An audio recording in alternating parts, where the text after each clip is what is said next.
And we continue at 2:06 in the afternoon on the John Phillips Show. Mr. Randy Wangs in Culver City. Johnny, you'll never guess how Gavin Newsom opened his big press conference. Actually, you might, because he says it all the time. Thank all of you in the spirit of that African proverb that Senator Padilla was referencing. You want to go fast, go alone. You want to go far, go together.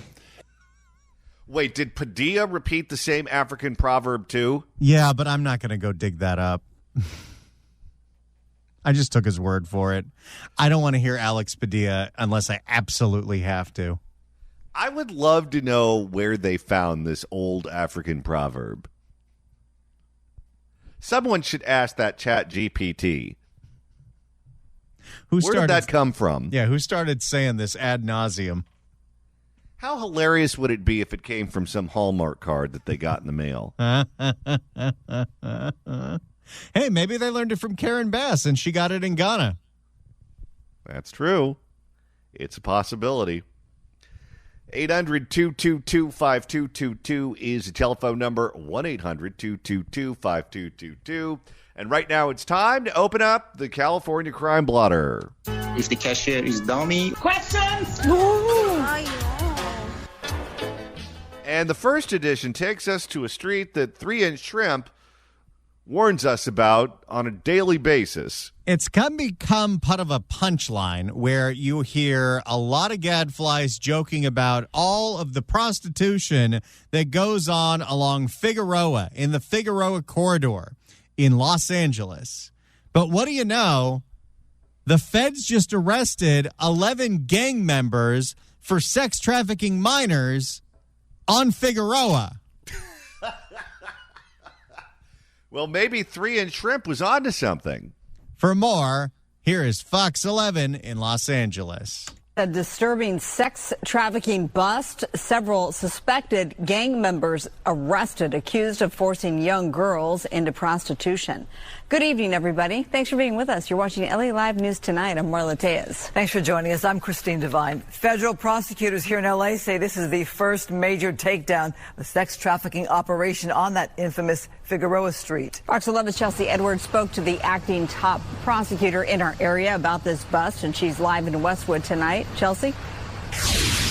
Yeah. Are the officials at the city of LA going to complain to Asalee about this one, too?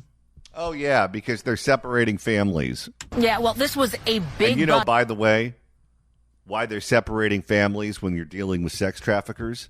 Let me just get my finger on the dump. Yep. Because sometimes they like to be called daddy. Okay, that wasn't too bad.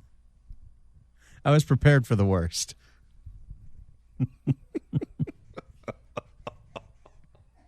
Yeah, well, this was a big bust. We're talking 11 alleged gang members, including 6 leaders of the Hoover criminal street gang, now indicted on these. That's not even a creative name. That is like the 15th Seinfeld reference this week. Remember when there was a gang that kept beating everyone up, the Van Buren boys? Yes. We got a gang named after a dead president? Well, I think they operate mostly along Hoover Boulevard. Well, how do you know that?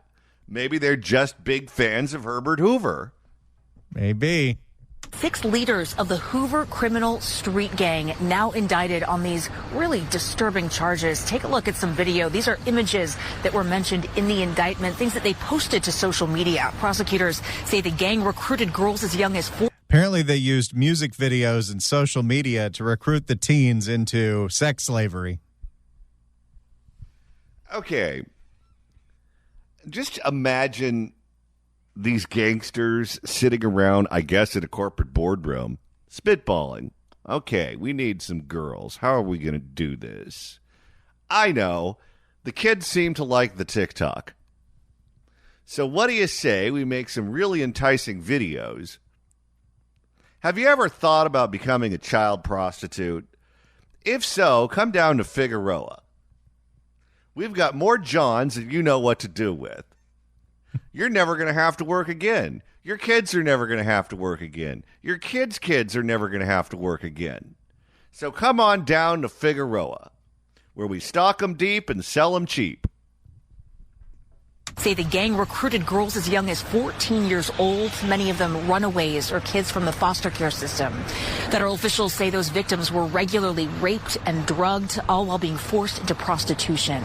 The alleged ringleader, a 25-year-old woman named Amaya Armstead, who goes by Lady Duck. Lady Duck? That could be a villain on Dick Tracy.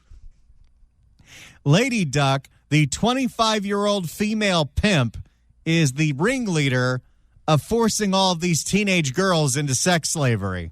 How much do you want to bet they call her Lady Duck because she had plastic surgery on the cheap in Guatemala and she has those duck lips?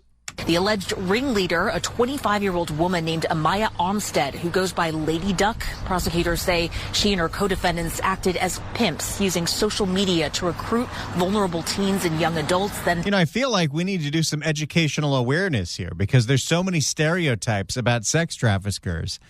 Girls, boys, ladies can be pimps too. I thought if you were a girl who was selling people for sex, you were a madam, not a pimp. I thought the pimp was the male version. I think for it to be a madam, there has to be some sort of bordello or higher-end establishment than Figueroa. So she's kind of like the swap meet pimp. Controlling them through violence, drugs, and intimidation. According to the indictment, victims who disobeyed were assaulted, humiliated, they were denied food or drugs, and in some cases, branded with tattoos of their traffickers' street names. Wait a second. So all of these poor teenage girls got the name Lady Duck branded on them? Okay, did Lady Duck ever ask herself the question, if I get caught, that's not going to look good in front of a jury? It is an L.A. jury, though. That's true. I mean, these guys were prolific. They were the ones recruiting these young women and children. They're ones out there selling them. They were out there enforcing by beating up these women and drugging them and raping them. And so today we're getting the worst of the worst people off the street, and there should be an impact on the community very quickly. You better be turning those tables quickly or Lady Duck's not going to be happy. Lady Duck might be going up the river for a while. Federal prosecutors say the group controlled sex trafficking along a 3.5-mile section of Figueroa Street in... There it is. I'm sure 3-Inch Shrimp is watching this or listening to this somewhere and thinking to himself, see, I told you so. Well, and this is something that's been obviously going on for years and years and years. This specific gang has been in control of that corridor since 2021. Why did we have to wait for the feds to do anything about this? That's a good question. I wonder if George Gascon has an answer. Or how about, I don't know, the president of the LA of the LA City Council, whose district Figueroa is in, Marquise Harris Dawson. Where's he on this? And what about the county departments that are supposed to be keeping after the foster kids who were just disappearing and going into the sex trade? Oh, what are they doing? Our foster system's an absolute nightmare. Yeah, but the 5 queens are supposed to be in charge of that, right? They're not in charge of much. The juvenile system just went into receivership. Federal prosecutors say the group controlled sex trafficking along a 3.5-mile section of Figueroa Street in South L.A. It's kind of hard to hear it, but since this report is in downtown L.A., there's a siren. Of course there is. Federal prosecutors say the group controlled sex trafficking along a 3.5-mile section of Figueroa Street in South L.A., known as the Figueroa Corridor, and they've been in control from February of 2021 until now. So openly operating, because it's not like you do this in secret. This isn't some massage parlor. These are teenagers walking up and down Figueroa Boulevard at all hours of the night, and it took 4 years to do something about this? Because they don't care. They think their job is to professionally hate on Trump. And that's all that's being asked of them. That's all that they're expected to do. And if you expect them to do their day job, then you're unreasonable because they're doing what's important, which is hating on Trump. Did you see that Hilda Solis, who is supposed to be keeping an eye on the county foster system, is now going to be running for Congress? Again? Yes. Yes. Oh, great. Tonight, we sat down with Lori Burns, a survivor who was trafficked into prostitution out of the foster care system as well. She has now made it her life's mission to save victims like the ones from this case, founding the Teen Project, which provides wraparound services to foster and at-risk young women. She believes the system is broken for everybody involved. Uh-oh, that usually isn't a good sign. Nope. I am very sold on hurt people because... Oh, no. This is, of course, the attitude of L.A. County. You can't blame the pimps. You can't blame the child sex traffickers because they're victims too. This was the Pamela Price line. This was the George Gascon line. By the way, 2021 and finally something done about it through 2025, that almost perfectly lines up with Gascon. Didn't Barbara Ferrer get in on that action too? Not in that way. Yeah. But she did want to have the public health department be in charge of prostitution. Right. But wasn't her attitude that the pimps were victims too? Yes. Hurt people, hurt people. So, of course, if you were ever the victim of a crime in your life, what you did moving forward from that is completely not your fault. Because they have trauma. How much do we pay Ferrer? $600,000 a year. And worth every penny. I am very sold on hurt people because I see the girls. I know the stories. I know the stories of the men that have taken them. Or women. Equal opportunity pimps here. Yeah, this one has a female in charge, Lady Duck.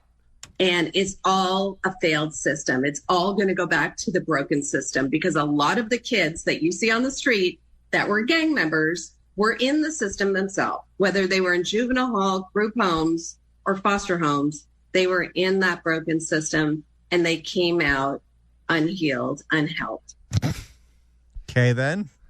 Don't they call the Lady Ducks? Isn't that supposed to be the girls' ice hockey team in Anaheim? Now, 5 of those suspects pleaded not guilty today, and the trial has now been set for early October. And if convicted as charged, some could be facing life in prison. Reporting live from Westwood, I'm Chelsea Edwards, Fox 11 News. So there you go. The case of the 11 gang members running teen sex trafficking all up and down Figueroa in public for many, many years, and the feds finally broke it up, and Lady Duck is going away. And when the locals get an opportunity to weigh in, they tell you that the pimps are victims too. And you wonder why they let this go on for so long. Lady Duck was probably a victim. Oh, yeah. Yeah, climate change has altered the water level of the pond. All right, Randy, let's reopen the blotter. Oh, boy. What do we got now? If the cashier is dummy, Questions?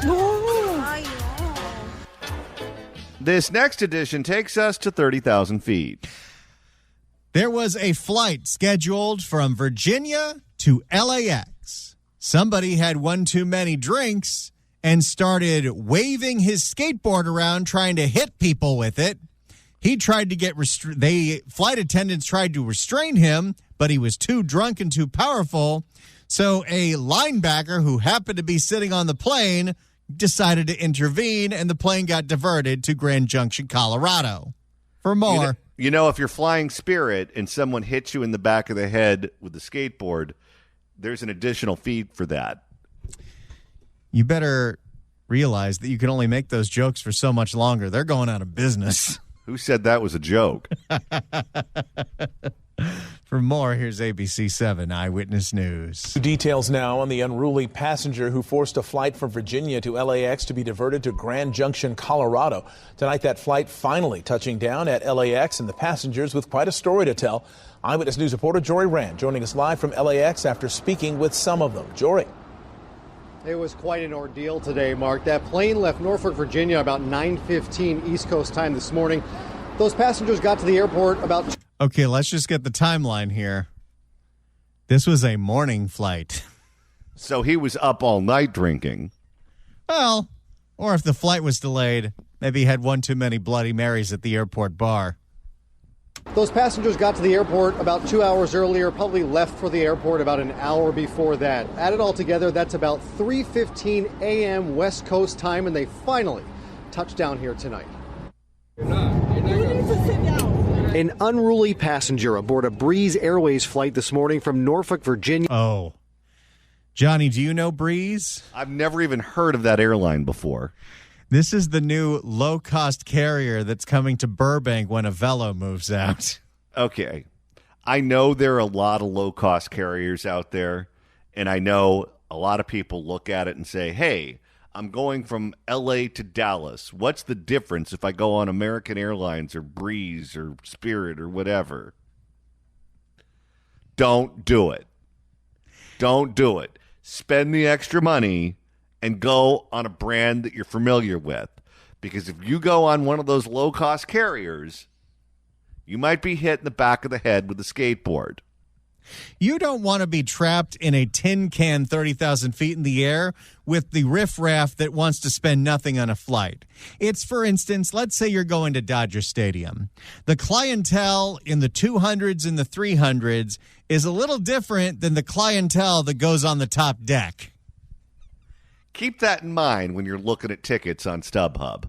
Breeze Airways flight this morning from Norfolk, Virginia to LAX caused such a scene that passengers had to step in to help subdue him, and the plane had to divert to Grand Junction, Colorado. They're calling it a level 4 disturbance now. They said they had him restrained. Level 4?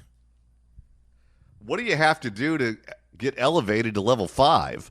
They're calling it a level 4 disturbance now. They said they had him restrained. He broke out, and there's passengers holding him down there. The airline had to call in a new flight crew to finish the flight, so tonight, almost 8 hours after their scheduled arrival, these weary travelers finally arrived in L.A. Oh, I guess after the diversion, the pilots were in overtime, so they couldn't finish that flight. I wonder what the airline gave them for being stuck in Grand Rapids, Michigan all day. Grand Junction, Colorado. Grand Junction, excuse me. Jory, why am I here after 7:45? I'm going to tell you why. This Tony Hawk wannabe from Outer Banks, North Carolina, with his skateboard, had too many Bloody Marys this morning. Alcohol was involved. That passenger was heard using racist slurs and refusing to cooperate. He's using racial slurs. He's in people's faces. F-bombs and N-bombs. It's just stuff, all saying a lot of stuff. I didn't expect, racism to be, I didn't think he would be so open about it. Just, to be yelling stuff on the plane like that with kids around. I was like, wow, that's low-key very, very crazy. What is he, a gadfly at the LA City Council meetings? Could be. When a flight attendant asked for help, this man, fellow passengers called the linebacker in 17C, stepped in to help. And he just got up and just sat him down in the seat like a little kid. Thank God for linebacker 17C, because he really saved the day. My son was on there. The crew could not restrain this guy. He was so out of control, and the linebacker saved the day. Well, if you need a quarterback to be sacked, that's what linebackers are for. My son was on there, and there was other kids on there, and so I just had to, sit him down. Sometimes heroes can be camera shy, too. Once I heard the flight attendant say, "Can somebody help me?" it was like I just saw black almost, and I just grabbed him and set him down. The man was taken off the plane by police to both cheers and boos. And now these passengers have quite a Hollywood tale to tell. That was crazy. I didn't expect that to happen. You never really think that would happen to you until it happens. It's like a movie thing, I was like, wow. So that's what happened on Breeze Airways, coming to Burbank Airport this spring. And you won't be seeing John on one of those planes. If you'd like to email the show, you can do so at johnnydon'tlikeshow@gmail.com. That's johnnydon'tlikeshow@gmail.com. And Randy, you're monitoring the mailbag. Leslie writes in at johnnydon'tlikeshow@gmail.com. Gavin Newsom's African proverb is not an African proverb. She looked it up, and here's what she found. It's most often cited as an African proverb, though it's a tribute also to Warren Buffett, Hillary Clinton, Cory Booker, Al Gore, and others. The supposed African origin means it surfaces occasionally in international development, which is where it's been encountered. The kind of foggy origin turns out is typical of the things that are called proverbs, aphorisms, maxims, adages, and old saws. There's a whole field of study, paramediology, populated by linguists and folklorists who have dedicated their careers to studying them. So, long story short, it's not a African proverb. It's a made-up African proverb? Doesn't stop Gavin from saying it over and over and over again. Senator Padilla was referencing. You want to go fast, go alone. You want to go far, go together. Everything about that man is phony. Yep. Everything about him. Let's go to Dave in San Francisco. Dave, hello. Hello, John. You guys are fantastic. Listen, I need all the help I can get driving through San Francisco. I'm already suicidal being in this place. But you guys made my day with that breezeway line. That breezeway story was unbelievable. Well, thank you. And I just want to say, all I want to say is they finally got out of hell driving through that. I'm flying with that maniac in the plane. And what do? They get rewarded by being landed in Los Angeles. Talk about a double dose of hell. That's all I want to say is what a reward these people got. Welcome to L.A., everybody. Have fun. Well, after sitting on the plane through all that chaos, the first thing they're going to see when they land is a big picture of Karen Bass. And while you're sitting there waiting an hour for your bags every 5 minutes, hello, this is Karen Bass. Welcome to Los Angeles. Hi, this is Karen Bass. I just got off the plane from Ghana, and I'm here to welcome you in Los Angeles. We're going to have the Olympics. All right, Randy, it's time to reopen the California Crime Blotter. If the cashier is dummy. Questions? And this one involves a trash pickup. We saw this in Oakland where there was a man who was volunteering his time to do something about all the illegal dumping in Oakland, which there's a lot of. And he got so defeated because the illegal dumping just kept going on. Every time he'd clean up a corner, it would get destroyed again. In Los Angeles, a similar story is unfolding where a man is taking his own free time to clean up all the illegal dumping garbage that plagues the streets of L.A., but while doing this important work, he's been the victim of a hit and run twice in the last 8 months. Oh, my God. For more, here's Fox 11 in L.A. Clean LA with Me, it's a nonprofit, is on a mission to haul away litter across Los Angeles. It has hit a major speed bump. By the way, the fact that anyone has to volunteer their time for this shows you what a complete failure of government we have. Yes, you have to be a vigilante if you're the victim of a crime. And if people are just leaving trash in your neighborhood, you can't expect the government to pick it up. You got to do it yourself.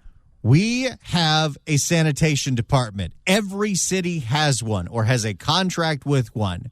If there are giant piles of garbage on the streets sitting there rotting, or like in Holly Mitchell's district, literally piles of rotting pork meat, that is a failure of government. But they hate Trump, and that's good enough. It has hit a major speed bump. The organizer's car totaled in a hit-and-run crash, and now the cleanup campaign could be stuck right there at the curb. Fox 11's Matthew Seedorf tonight with more on the group's mission. Matthew. Well, it is a massive cleanup effort. They estimate that they've cleaned up about 100,000 pounds of trash in recent months. They worry that this crash could slow them down. This one guy, organized on his own free time, volunteers to clean up 100,000 pounds of trash. And what is his thanks in the city of Los Angeles? He's the victim of 2 hit and runs. Now, when his car was hit on 2 different occasions, did the driver do mornings in L.A.? I had a feeling that was coming. We're going to get so many emails now of people asking, who specifically are you talking about? I'll never tell. He's new to Los Angeles, but Juan Nala isn't wasting time picking up handfuls and bags of trash. It's a dirty job. I don't see it like that. I know when everybody hears trash, thinks it's dirty, but look, I'm not dirty. Trash is pretty dirty. And you're going to be at the mechanics in just about a couple of hours, buddy. Bless this guy for what he's doing, but I'm not doing that. No. Since moving here last year, he's been clearing litter off LA streets. This is easy to do it. Posting videos of the work to Instagram, gaining tens of thousands of views and inspiring volunteers. There's just a lot of trash, and I felt like I was just only one person. Then I saw. It's funny, you know, there was that big trash strike a few weeks ago in Massachusetts, and because of that, in solidarity, you saw small cities all throughout California and the rest of the country have trash piling up on the sides of roads. This happened in Garden Grove. This happened in Fremont. But when the strike ended, all that trash got picked up. This is what happens in L.A. and places like Oakland every single day. Just piles and piles and piles of garbage on the street, and the only person willing to clean it up is a volunteer. I mean, worse than that, you look at what Karen Bass does. Karen Bass, who's got the Olympics coming, talks about Shine LA. And the Shine LA program is where she wants to deputize citizens to do her job for her and clean up their own streets. How much do you want to bet the city will not pay to repair this man's car? They won't. Then I saw his message, and I saw the comments, and I knew there's other people just like me. Now Juan has a new nonprofit he calls Clean LA With Me.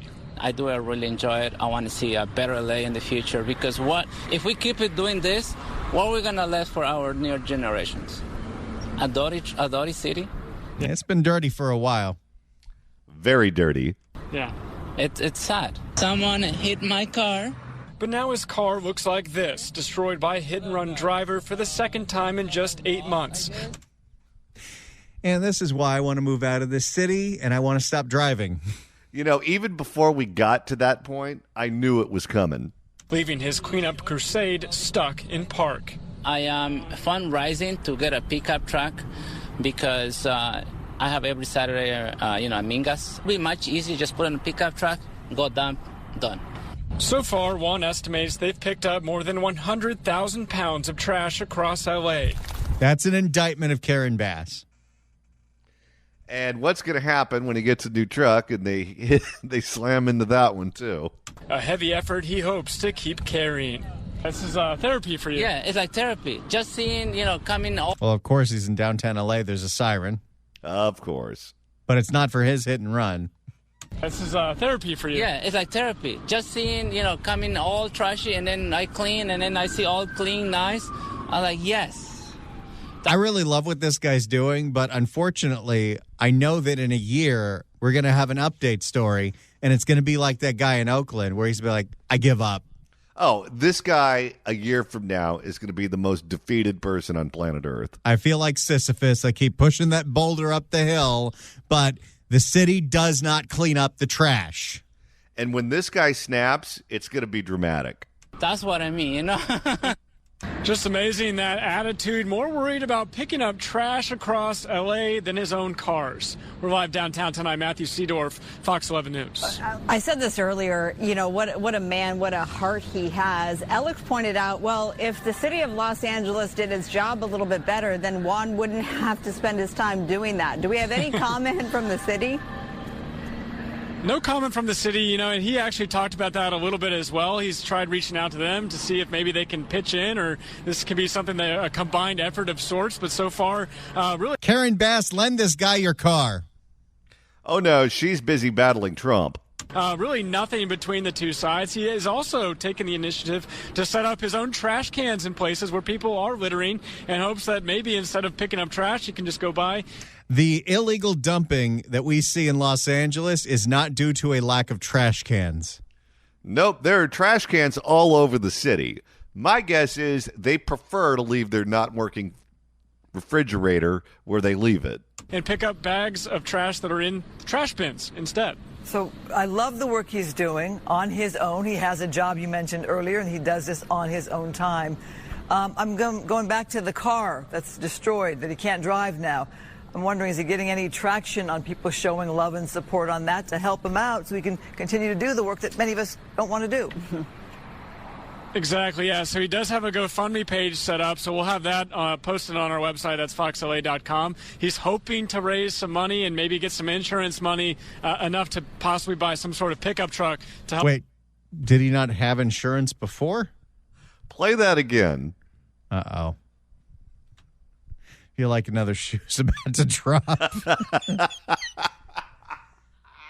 Exactly, yeah. So he does have a GoFundMe page set up, so we'll have that posted on our website. That's foxla.com. He's hoping to raise some money and maybe get some insurance money, enough to possibly buy some sort of pickup truck to help, put those trash bags in that he can take away with him instead of having to call 311 every time they have these bags set up and relying on the city to come back and pick up the bags. I hope we can do it. Okay, you can interpret that two different ways. One is he never had insurance in the first place, and that's why he's out a truck and he has no money from an insurance company. Another is he's hoping to get money from the public and his insurance company and then combine the money together and get something bigger and better than he had before. Could be. Could also be he's trying to see which one's going to be faster. The insurance company paying out his claim or GoFundMe? Okay. Let's all hope that it's the second version, because he seems like a good Samaritan who's trying to do the right thing. I prefer to believe that than the other version. We'll all go with that. How's that? Or he could be just another uninsured motorist, and we found out on the news. I hope we can do an update where there is a city-WAN partnership established, right? Marla, I love you, but this city don't care. No, they don't. The only thing the city cares about is making sure that his non-operational vehicle is ticketed for being parked illegally. And Randy, we have time for one more addition to the California Crime Blotter. If the cashier is dummy. Questions? And Randy, this edition involves a very unlucky grand opening. Only 2 months in business, a store in Los Angeles gets burglarized. What they get burglarized of, I still don't totally understand. Something called Labubu dolls. Labubu dolls? Let's all find out what this is together. Here's ABC 7 Eyewitness News. I think I know. Is a Labubu doll just a Barbie doll if Barbie got beat by Ken?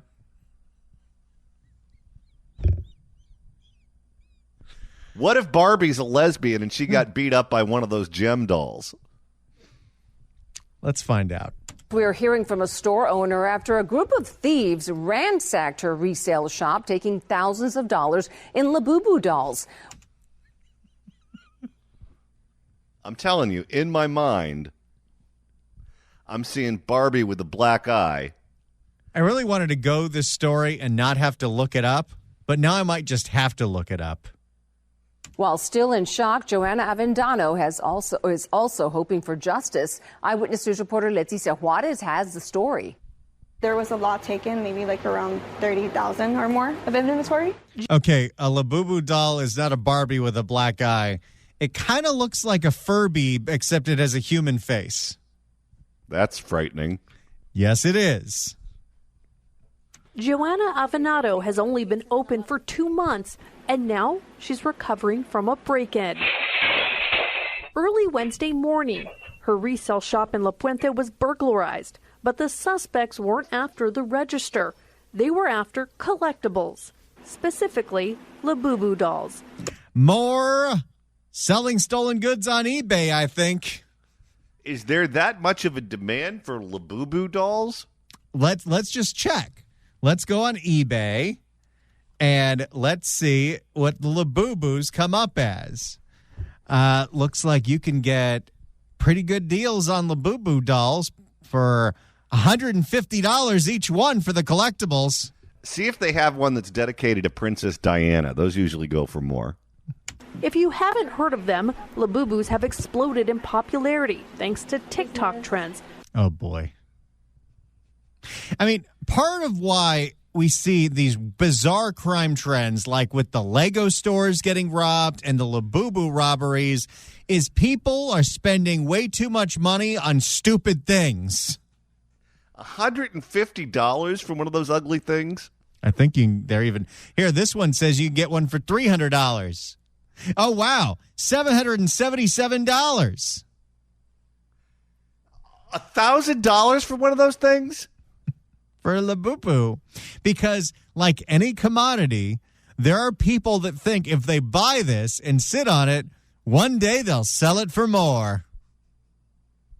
Celebrity endorsements and these people could just go to a casino or try their hand at the stock market, but no, they're buying Labubus. I think you're better off just lighting your money on fire. Celebrity endorsements and their one-of-a-kind look. We worked so hard to get to this point, and for them just to come in like nothing and take it all away, it's really bad. How many Labubus did she collect before she opened a retail store where they stole all her Labubus? Well, for Christmas, which is right around the corner, Randy, I may get you a Richard Simmons Labubu doll. Richard Simmons, of course, no longer with us. And what better way to honor him at your house than to have a Richard Simmons Labubu doll? If I have it at my house, someone will break in. Does it scare the evil spirits away? Kind of like a secular mezuzah? I don't know. Watch out if you have Labubus.